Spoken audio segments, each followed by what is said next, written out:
Pithoragarh visit करने का plan कर रहे हैं तो ये वीडियो आपके लिए काफ़ी यूज़फुल होगा, क्योंकि इसमें एक कंप्लीट गाइड करूँगा किस तरीके से आप अपनी जर्नी प्लान कर सकते हैं। पिथौरागढ़ मेरा होम टाउन है और दिल्ली से मैं पिथौरागढ़ ऑलमोस्ट साल में 3 से 4 ट्रिप करता हूँ। दिल्ली से पिथौरागढ़ की जर्नी को आप 2 पार्ट में डिवाइड कर सकते हैं। एक है पूरी प्लेन्स की और दूसरी है जर्नी हिल्स की। दिल्ली से निकलते हुए जो पॉइंट्स आपके रूट पे पड़ेंगे, सबसे पहले गाज़ियाबाद आपको जाना है। गाज़ियाबाद से आपको मेरठ एक्सप्रेसवे पकड़ना है और मेरठ एक्सप्रेसवे से आपको हापुड़, हापुड़ के बाद आपको मुरादाबाद, मुरादाबाद से रामपुर और रामपुर के बाद रुद्रपुर और रुद्रपुर चौराहे से आपको राइट को कटना है, जो कि सितारगंज की ओर जाता है। और सितारगंज क्रॉस करने के बाद आप पहुंचते हैं टनकपुर।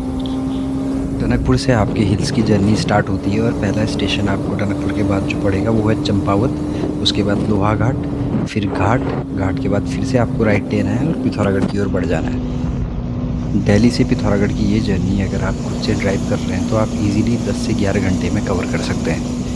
हमारा जो रोड इंफ्रास्ट्रक्चर है वो ऑलमोस्ट सब जगह अच्छा है, और जो प्लेन्स की जर्नी है यानी दिल्ली से लेके टनकपुर तक की, वो तो आपकी स्मूथ है। आपको टोल देना पड़ता है, 4-5 टोल पड़ते हैं, जो आई थिंक टोटल 500 रुपीज़ के आसपास पड़ता है। तो मेक श्योर कि आप अपना जो फास्टैग है वो रिचार्ज करा लें। और टनकपुर के बाद जो हिल्स की जर्नी है उसमें कोई भी टोल टैक्स नहीं है, बट रोड भी अब ऑल वेदर बन चुकी है, तो काफ़ी कंफर्टेबली आप पिथौरागढ़ तक ड्राइव कर सकते हैं।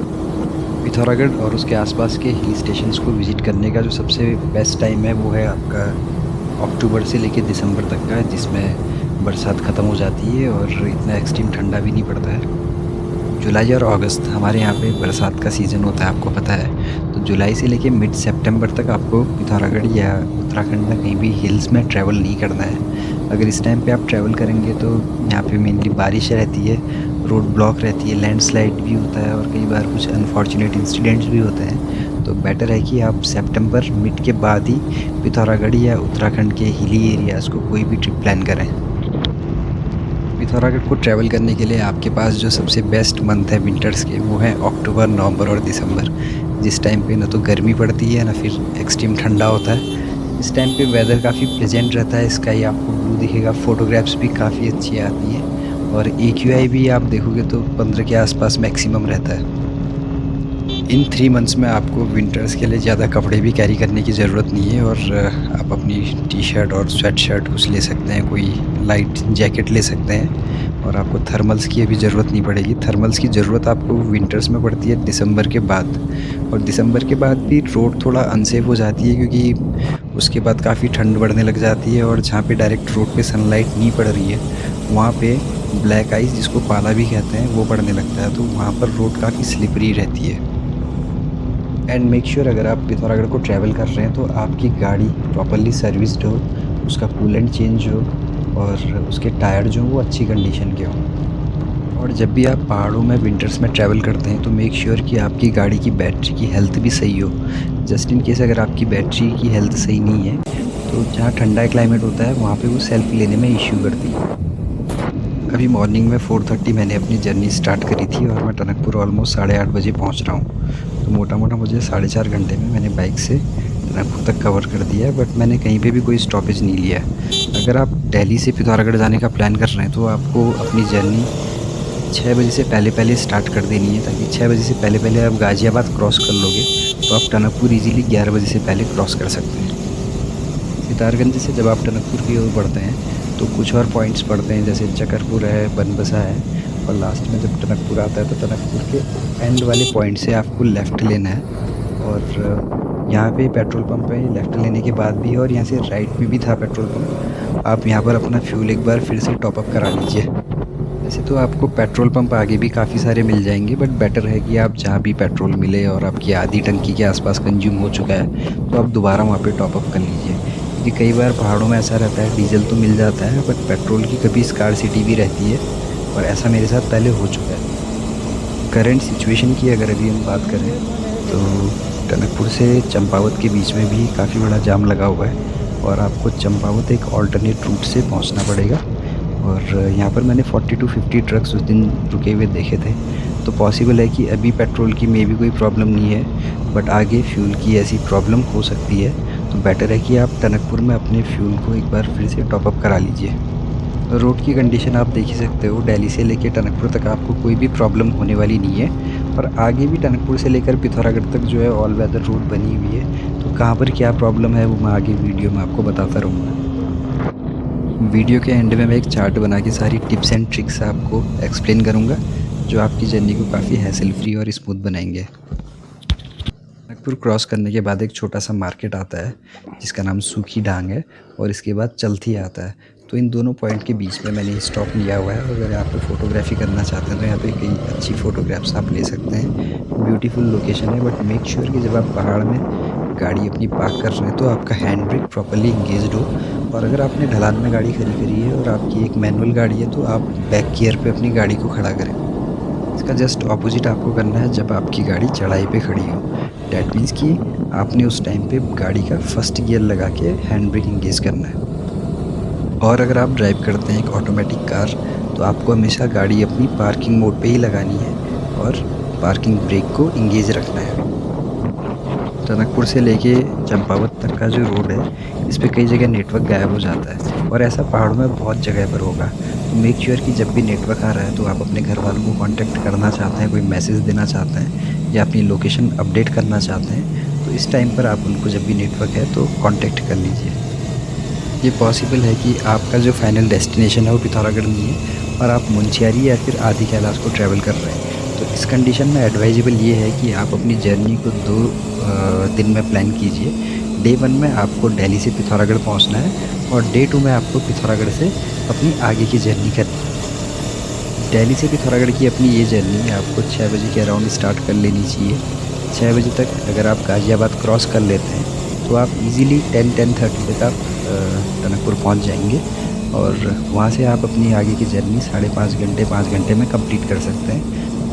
दिल्ली से स्टार्ट करके आप पहला स्टॉपेज अपना गजराला के आसपास ले सकते हैं, जो कि गाज़ियाबाद से अराउंड 80-85 किलोमीटर्स आगे पड़ता है, और पहुंचने में आपको ऑलमोस्ट 1.25 घंटा से 1.5 घंटा लगता है। यहाँ पर आप फ्रेशन अप भी हो सकते हैं। यहाँ पे कई सारे ढाबे हैं और रेस्टोरेंट्स हैं। मैकडी है, KFC है, राजा जी ढाबा है, ये शिवा ढाबा है। तो ऐसे बहुत सारे पॉइंट्स हैं।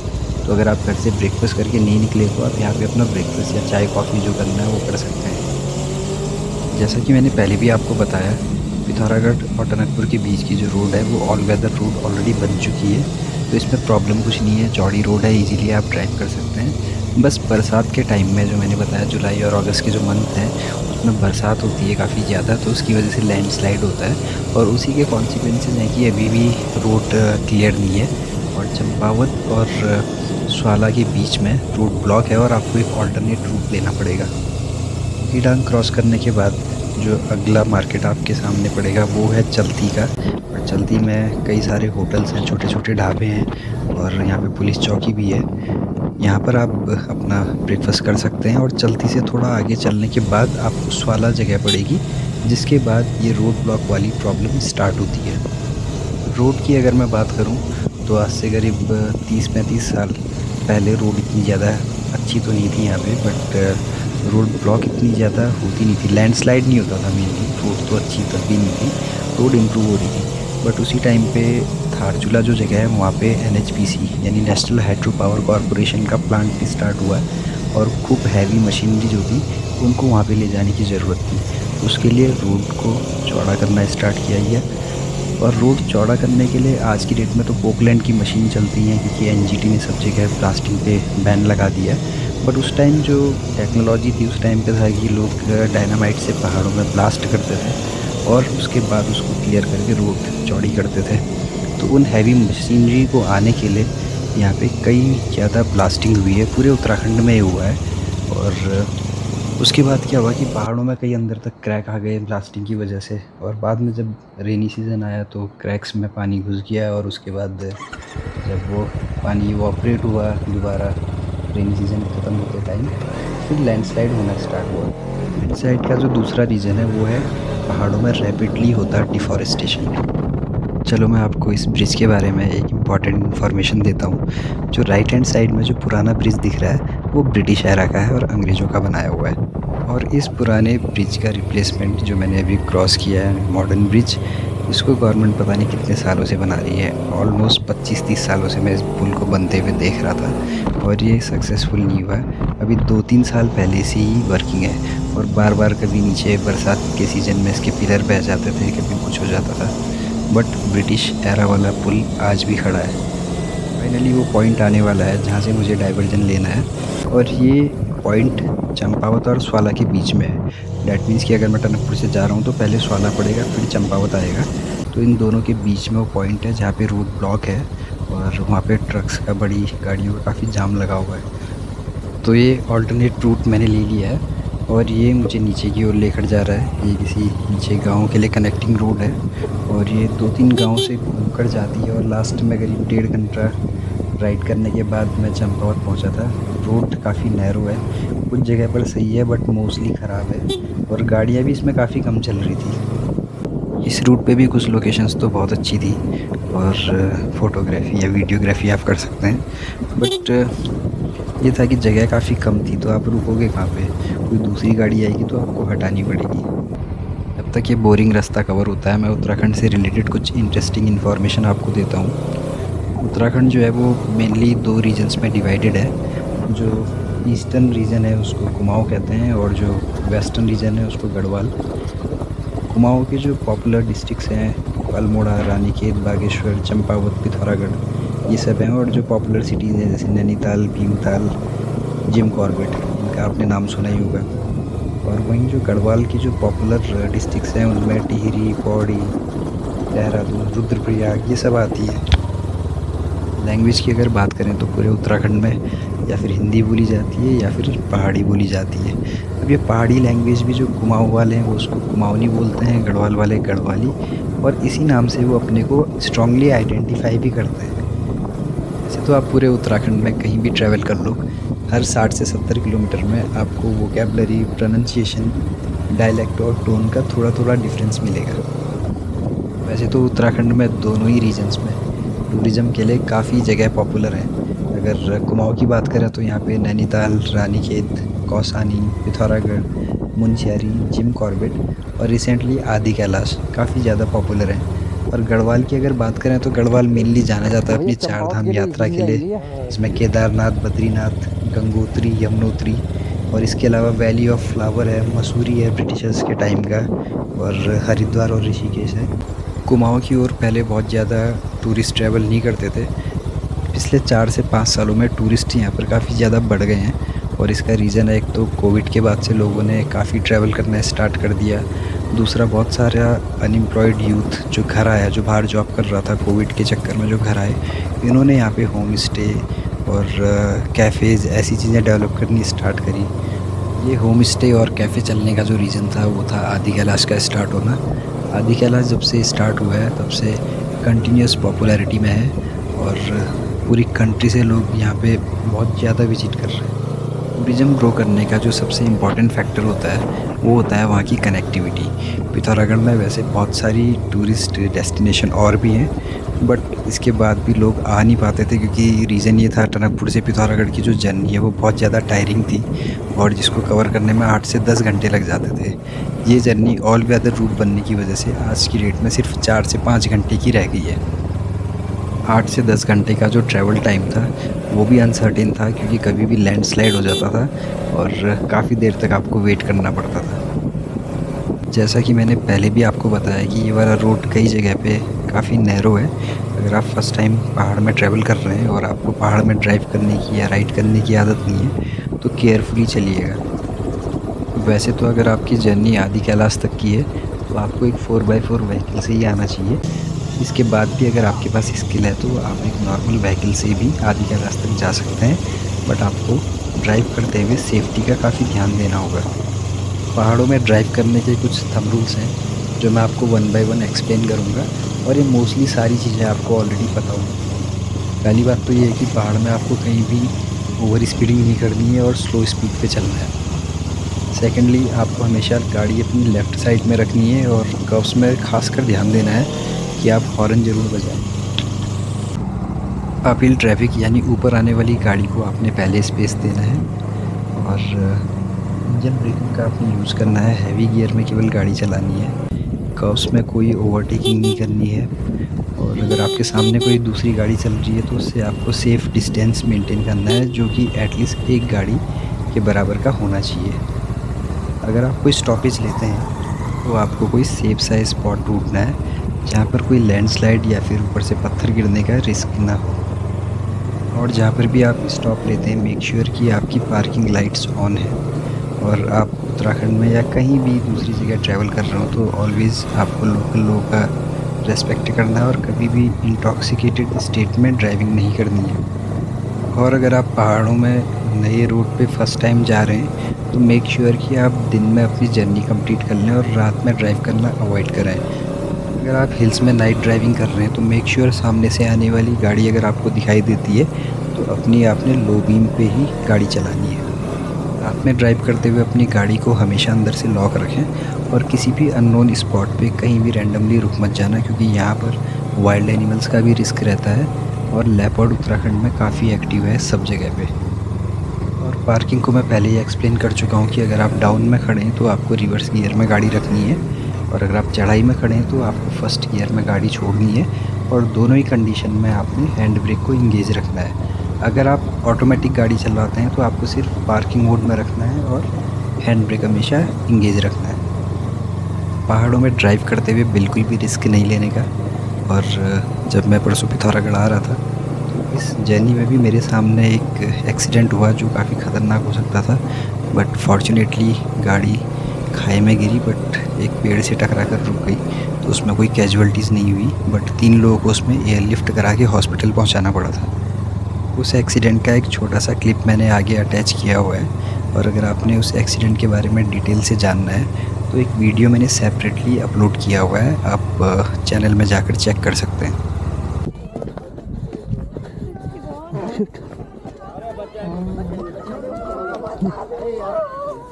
चलो चलो चलो गालियों में वोट लगा लेना, गालियों में वोट लगा दो, सब लोग वोट लगाओ।